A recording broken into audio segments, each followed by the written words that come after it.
Katie Piper horror acid attack on model. In March 2008, Katie Piper fell victim to a horrific acid attack at the hands of her ex-boyfriend and an accomplice. The attack caused significant damage to Katie's face, including the loss of sight in one eye.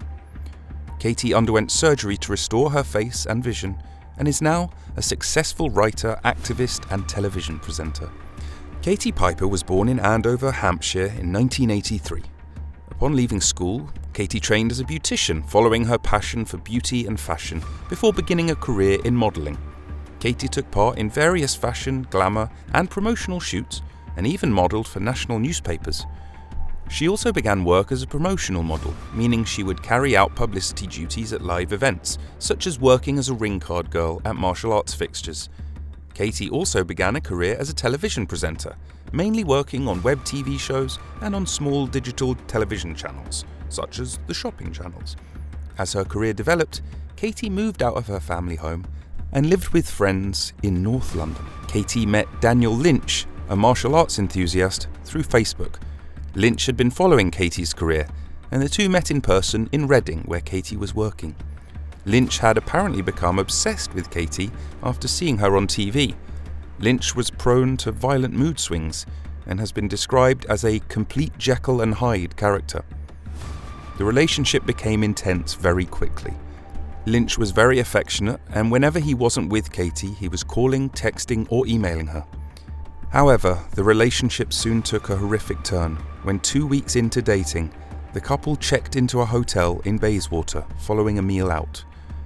In the hotel room, Lynch raped and beat Katie, threatening to cut her with a razor and hang her.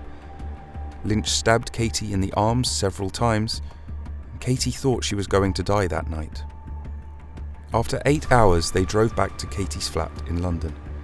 Katie got her injuries treated at the Royal Free Hospital, but withheld the circumstances behind them from doctors and police, as she was scared of Lynch and had agreed to keep it a secret.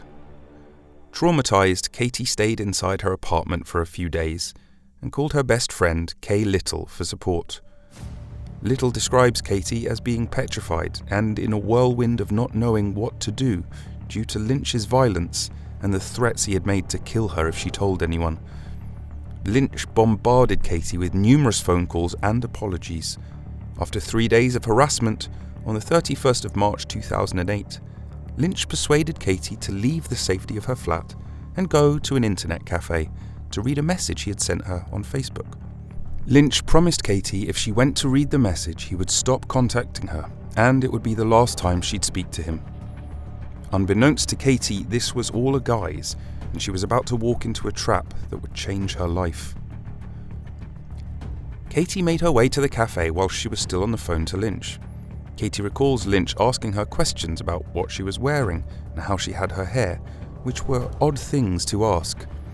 Little did Katie know, Lynch had given Katie's details to a man named Stefan Sylvester, who was there looking out for Katie on her way to the cafe. Katie recalls Sylvester crossing the road and walking right towards her, his eyes focused on hers. Sylvester threw sulfuric acid in Katie's face at point-blank range while she was still on the phone to Lynch. Lynch remained on the phone listening to Katie screaming. Katie knew straight away that Lynch was involved in the attack, and he had said he would destroy her, and he had. Unsurprisingly, Lynch had a long history of violence. He had previously served time in prison for throwing boiling water in a man's face. Following the attack, Katie immediately ran into a local cafe where an ambulance was called. She was treated in Chelsea and Westminster Hospital by plastic surgeon Muhammad Ali Jawad. The acid, some of which Katie had swallowed, blinded Katie in her left eye and caused partial thickness and full thickness burns.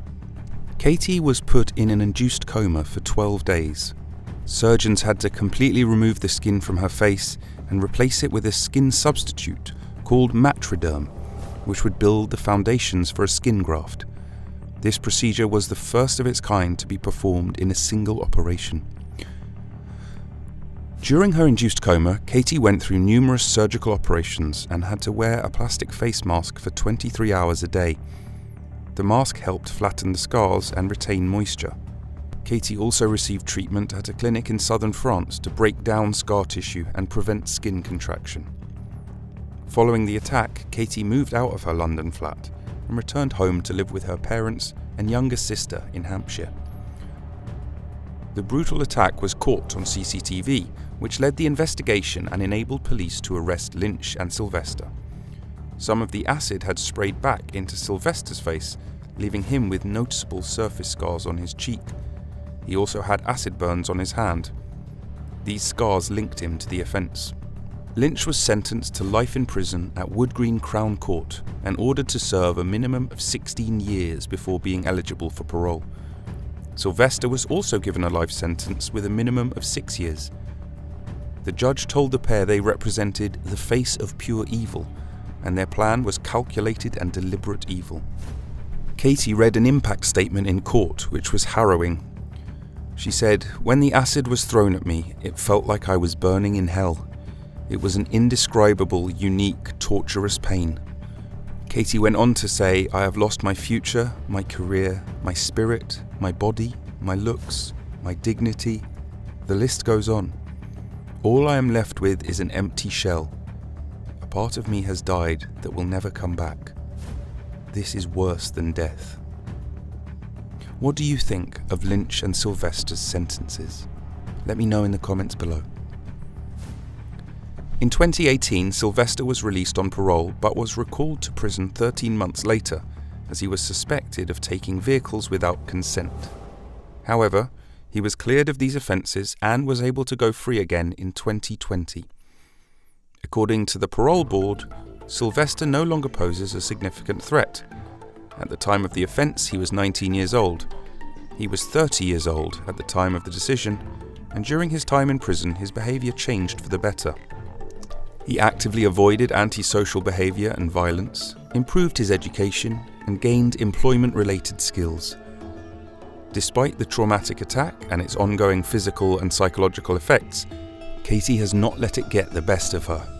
Of course, the attack will stay with Katie forever, and she has described it as her own life sentence. However, Katie has become an inspiration to many, having come out the other side of such an evil attack so positively. Following her recovery, Katie once again moved out of the family home and returned to live alone in London. Towards the end of 2009, Katie established a charity called the Katie Piper Foundation, which aims to raise awareness of the plight of victims of burns and other disfigurement injuries. The charity also campaigns for specialist treatment, such as the treatment Katie received in France, to be made more widely available to patients in Britain. Katie has gone on to have a successful television career, having appeared in documentaries such as Famous and Fighting Crime, and UK daytime TV favourites such as This Morning and Loose Women.